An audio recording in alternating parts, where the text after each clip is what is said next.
Урматтуу дыйкандар, биз мынагы керемет ош жергесинде турабыз. Бул жагында Кермет тоо, бул жагында Сулайман тоо, ушундай бир мекенибиздин сыймыктанган ыйык жерлерибиз.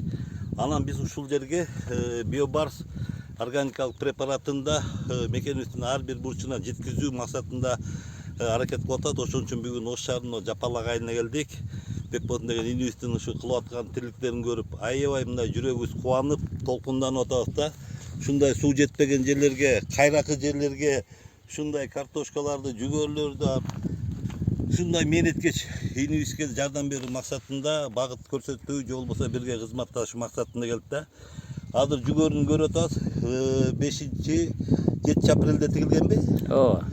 5-7 апрелде 4-чү фазаларга келип калыптыр. Эми биз айтып атабыз, азыр ушул жерден, ушул отсектерден эң начар отсекти тандап туруп, ушу биобарс препаратын берүүнү сунуштап атабыз.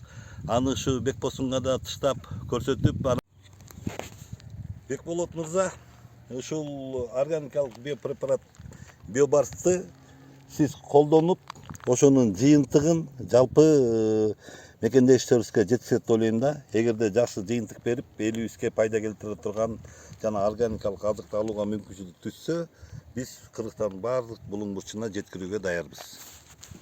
Дагы айта кетчү нерсе, бул биобарс препараты былтыр келген.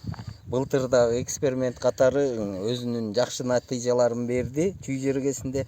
Эми быйыл бул ушул Ош жергесинде дагы жакшы дыйкандарга пайдасы тийген препарат болот деген ойдобуз.